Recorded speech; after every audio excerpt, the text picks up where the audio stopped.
Hey up everybody and welcome back to the Audio Cycling YouTube channel, where today I'm going to be doing a preview of the VELOGAMES Volta Communitat Valenciana. This is round 3 of the Warm Up Series. If you haven't seen the Etoile Besseges video, then go and watch that as well once you finish this one, so that you can make a good team for that as well. And hopefully we will get up the Audio Velogames podcast as well, so we can have a bit of a long format discussion as to who you should be picking for your teams. But I'm just going to be flying solo for this one.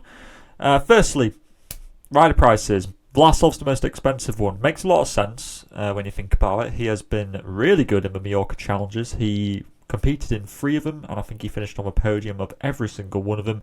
He has won this race in the past, so makes a lot of sense that Vlasov is the most expensive. At the moment, he's in my team, but that is subject to change. He is quite expensive at 26 credits, and of course, the last person who was this price was Simon Yates, who wasn't a very good pick in the Tour Down Under, so I think a lot of people are quite wary about picking the most expensive person this time. But Vlasov, after the Mallorca challenges, is looking really good, and I would be really surprised if he wasn't finishing on the podium. But it is a matter of how many stages is he going to be competitive in. You know, definitely stage 4, maybe stage 5, and hopefully stage 1. If that's the case, then he'll be worth it. But if he misses out on either one of those stages, then he might be not worthwhile. But this is only like a 5-stage race, so you really just need the winner in here, and Vlasov's got a good shot of being that. Bilbao, we have no idea.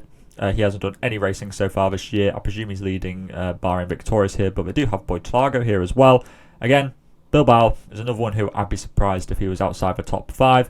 Hindley's an interesting one. He does very well in the Grand Tours, but the stage races generally not so well. There's no TT, which is to his advantage, but at 20 credits, I would much rather be choosing Brandon McNulty, who again, very good during the Mallorca Challenge races, and will likely be the leader for UAE Team Emirates. We'll wait and see, but I think McNulty's a really good one, and I'd probably be picking him over Hindley, just off of the basis that I know what kind of form he's in. 16 credit riders, you've got 3 to choose from: Matthews, Mohoric, and Sivakov. I'm a big fan of Matthews for this. I did originally have Mohoric in, but I've gone with Matthews. Bit of a spoiler for my team, but I just think that Matthews is the best versatile sprinter in this race. There's lots of somewhat hilly terrain, which Matthews will be really good for. I know there's like some more certain sprints where like Jonathan Milan might be better, but when it just comes, I'd much rather have Matthews for the certainty that he's going to be competitive in maybe a greater number of stages, and he might make stage 1, which would be really important because then you get the GC points. Mohoric, very similar. I think that he will be sprinting. We've seen him do sprints in the past in these early season races, and very good at downhilling, so he'll be quite good for stage 3, the finish there. So I think Mohoric is a good one. I think him and Matthews, you can kind of give an argue for either of them. Sivakov, we haven't seen anything of this year, but in theory should be finishing inside the top 10. It's very similar for Etoile. Maybe for Kemner. I'm not sure if he'll just be a domestique though. Bora do have quite a stacked team, but Kemner could also finish inside the top 10. Honestly, the GC field for this race is not particularly strong. So if you pick somebody who's a decent GC rider, they'll probably be in like the top 15. Grosjean might finish top 15 just by being a domestique.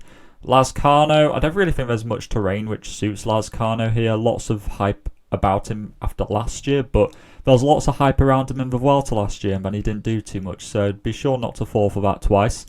Milan, if there is a flat sprint, just like more of a group sprint, he will likely be winning it because he is pretty undoubtedly the best sprinter in this race.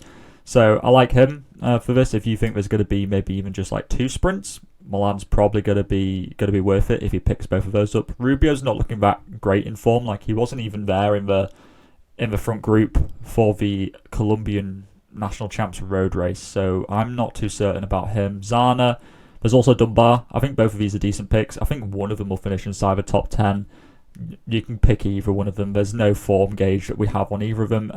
Arieta's kind of a cool one, just because will he just be a domestique? He might be, but he was looking really good in the Mallorca Challenge races, and maybe, just maybe, UAE might give him a little bit of freedom here, so it's possible he could be another top 15 candidate, so I quite like him. Alois, a good versatile sprinter, you know, him alongside Milan and Matthews and maybe like Mohoric are some of the best sprinters in this race.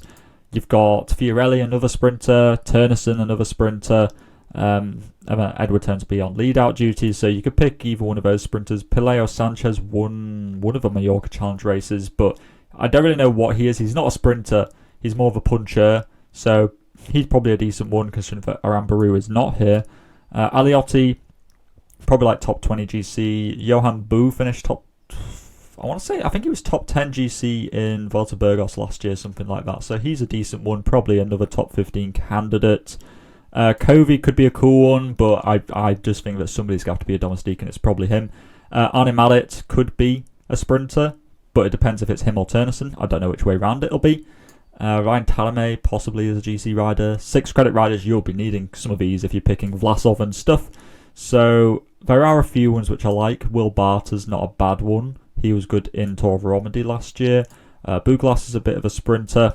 So, but I think they might have someone like, what's his name? They've got like Fernandez in here as well, or he might be riding for Caio Real now. I don't really know. Jan Kristen, just for the assist points, to be honest with you. Colnaghi, there is Fiorelli, like I said a minute earlier, but you know there's him as well. Jose Manuel Diaz was really good in these kind of races last year around this time, but he hasn't shown that form this year. But if you want to kind of have a bit of nostalgia for last year, go for him. Fabro with the new Volta Communitat I really like. I honestly wouldn't be surprised if he was top 10 GC. No TTs in here.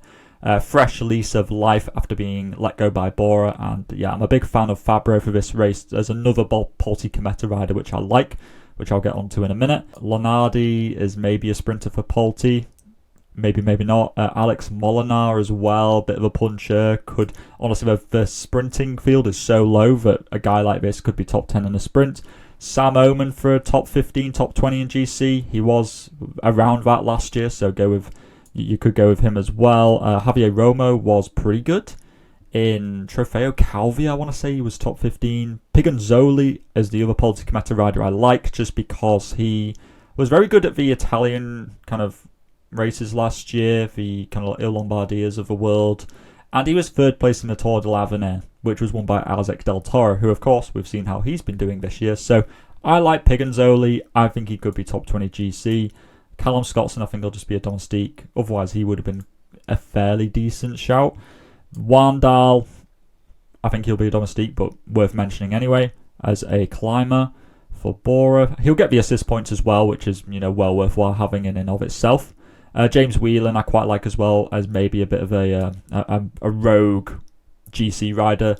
Zoccorato is a bit of a sprinter for Bardiani, but like I said, they also have Fiorelli and Colnaghi here, so you don't know which one they're going to be going for. And then for credit riders, I have looked through all of these people's names to try and find anybody who is good, and the only person I can even get near backing is Hayek for Bora, because he will get the assist points for Bora, which may not seem like much, but when you consider that Vlasov is likely to be on the podium, when you consider that Bora have a very stacked team, so they're likely to be up there in Team GC, they'll probably finish like second or first, because UAE are also very good.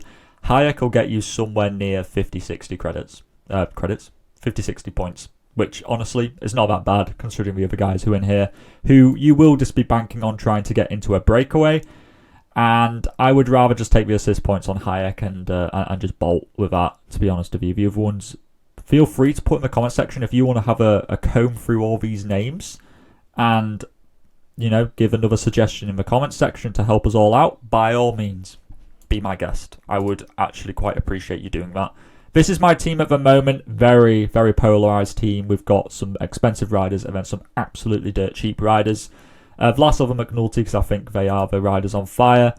I would maybe be tempted to not go with Vlasov and pick maybe some other GC riders in here, like maybe, choose a Mohoric in there, save 10 credits, put those on to a 6 credit rider and get myself Sivakov, so I've got 2 UAE riders in there.